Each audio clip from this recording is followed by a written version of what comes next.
ABN రిపోర్టర్ని TV5 reporter ఏదైతే వాళ్ళ దగ్గర లోగోలు ఉంటాయి కదండి, లోగోలు, ఆ లోగో తీసుకుని కొడితే తన తలకి గాయమై తల పగిలి బ్లడ్ అయితే రావడం జరిగింది. అది కొంచెం ఎక్కువగానే జరిగింది. ఇక్కడ విషయం ఏంటంటే టీవీ5 రిపోర్టర్ ఏబిఎన్ రిపోర్టర్ని కొట్టాడు. కర్నూలు జిల్లా పత్తికొండ టీడీపీ కార్యాలయం ప్రెస్ మీట్లో వాళ్ళిద్దరూ ప్రెస్ మీట్ కంప్లీట్ అయ్యాక బయటకు వస్తూ నా మీద నువ్వు ఎందుకు కంప్లైంట్ చేసావు, కాబట్టి అసలు నువ్వేమనుకున్నావు నా గురించి అని టీవీ5 రిపోర్టర్ ఏం చేశాడంటే ఏబిఎన్ రిపోర్టర్ ఫకీరప్ప ఎవరైతే ఉన్నారో అతన్ని ఆ లోగో ఇచ్చుకుని, ఆ మైక్ ఉన్న లోగోతో కూడిన ఆ మైక్ ఇచ్చి ఇలా కొట్టేసరికి తలకు పగిలి రక్తం అయితే కారణం జరిగింది. వెంటనే ఏబిఎన్ ఛానల్ వాళ్ళు, అంటే రాధాకృష్ణ గారి ఛానల్ ఆ ఏబిఎన్ ఛానల్ వాళ్ళు ఒక న్యూస్ అయితే వేసేసారు. ఏమని? ఏబిఎన్ రిపోర్టర్పై టీవీ5 రిపోర్టర్ దాడి అని. కట్ చేస్తే ఇక్కడ మీరు ఫస్ట్ లైక్ చేయండి, చెప్తాను. లైక్ చేయండి. లైక్ చేస్తే నాకు మోటివేషన్ కూడా ఉంది. ఎలాంటి ఇన్ఫర్మేషన్ ఖచ్చితంగా అందరికీ తెలియాలా, వీళ్ళ చేసే పని ఖచ్చితంగా తెలియాల్సిందే. తెలియాలంటే మీ బాధ్యతగా లైక్ చేయండి. కొత్తగా మన ఛానల్ ఇస్తే పక్కాగా సబ్స్క్రైబ్ చేయండి. మీ అమూల్యమైన అభిప్రాయాన్ని కామెంట్ రూపంలో తెలియజేయండి.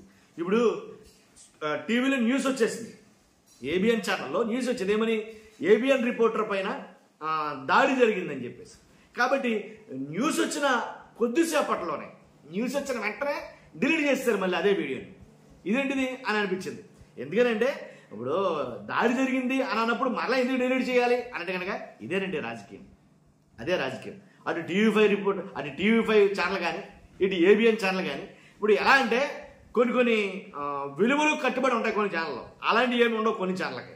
ఇప్పుడు జరిగిందేమో తమ రిపోర్టర్కి అన్యాయం, కానీ ఆ అన్యాయాన్ని అన్యాయం అని చెప్పడానికి కూడా కుదరలా. పెట్టిన వీడియో వెంటనే డిలీట్ చేస్తారని చూడండి, అనమాట లెక్కేయండి. అది ఏమైనా కానీ మన దగ్గర పనిచేసే స్టాఫే కదా. ఇదే స్టాఫ్ని, అదే వ్యక్తిని ఏదన్నా పార్టీకి సంబంధించి, మరి ముఖ్యంగా వైఎస్ఆర్సీపీ పార్టీకి సంబంధించిన వాళ్ళు ఎవరైనా ఏమని అంటే కనుక రాష్ట్రం మొత్తం తగలబడిపోయేలాగా న్యూస్ అయితే వచ్చింది. దాంట్లో ఎలాంటి డౌట్ లేదు. రాష్ట్రం మొత్తం తగలబడిపోయేలాగా న్యూస్ వచ్చింది. కానీ అక్కడ జరిగిందేమో వేరే. కాబట్టి ఏం చేయాలి? వాళ్ళే సర్దుమణిగిపోయారు. కారణం ఏంట్రా అంటే కనుక చంద్రబాబు నాయుడు గారికి చెడ్డ పేరు వస్తుంది. ఇది అదేంటిది? ఏబిఎన్ రిపోర్టర్కి అన్యాయం జరిగితే చంద్రబాబు నాయుడు గారికి ఎందుకు తేడా వస్తుందంటే కనుక ఎడుతున్నా సరే అవన్నీ వాళ్ళే కదా. కాబట్టి ఇది పెద్దదైతే లేనిపోయిన తలకాబోర్డు ఎందుకు వచ్చింది, దాన్ని డిలీట్ చేసేయండి ఆ న్యూస్ అని ఏదో లోపాయికారంగా చేసుకునే ఒప్పందాలు ఇవన్నీ. ఏంటి? విలువలు లేవు, పాడు లేవు, లోపాయికారంగా చేసుకునే ఒప్పందాలు. కాబట్టే పెట్టిన వెంటనే వీడియోని డిలీట్ చేస్తారు. ఈ ఏబిఎన్ రాధాకృష్ణ గారి గురించి అయితే నేను చెప్పనవసరం లేదు. ఇంకా ఆయన గురించి తెలియదే ఉంది. ఆ వీడియో జరిగింది, ఆ సంఘటన జరిగింది, వెంటనే న్యూస్ పెట్టారు, వెంటనే డిలీట్ చేయమన్నారు కూడా. కాబట్టి డిలీట్ చేసేసారు అని అంటేనే మీకు అర్థమైపోవచ్చు అదంతా ఇదనేది. కాబట్టి ఒకరికి మన స్టాఫ్లో ఒకరికి అన్యాయం జరిగిందంటే అన్యాయం పక్కన పెట్టండి, ముందు మనకి ఎంత లాభం, ముందు ఎంత మనకు నష్టం, అది మెయిన్ తెలియాలి. అది తెలిస్తేనే ఎదరికి వెళ్తారు, లేదా ఎదరికి వెళ్తారు. కాబట్టి తగిలిన కొట్టినోడు బాగా ఉన్నాడు, కొట్టించుకునేవాడు హాస్పిటల్లో ఉన్నాడు, వీళ్ళు మాత్రం చాలా సేఫ్గా ఉంటారు. అది గొప్పతనం. ఇక్కడ బంగారుపాళ్యం జగన్ గారి పర్యటనలో సందర్భంగా ఏబిఎన్ రిపోర్టర్ని కొంతమంది అంటే వైఎస్ఆర్సీపీ కార్యకర్తలు ఏదైతే మామిడికాయలు తొక్కేస్తారు అదేదని దాని మీద ఏదో వీడియో తీస్తూ ఉంటే ఇలా షర్ట్ ఇలా పట్టుకుని ఇలా లాగడం జరిగింది. పక్కలాగా ఇలా లాగడం జస్ట్ బటన్స్ జరిగింది, బటన్స్ ఊడిపోయింది. దాన్ని నిజంగానో ఏబిఎన్ రిపోర్టర్పై దాడి జరిగింది.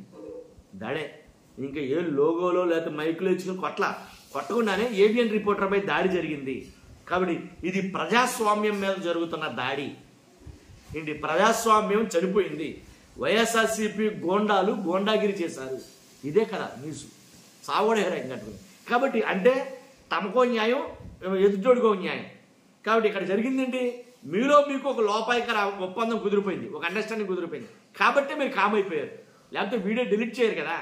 అదే వేరే వాడు ఎవడం చేస్తే కనుక మొత్తం సింపి రాద్ధాంతం చేసేది. ఇక దాంట్లో ఎలాంటి లేదు. ఇలా తయారైపోయాయండి మీడియా ఛానల్స్ కూడా ఇలాగే ఉన్నాయి.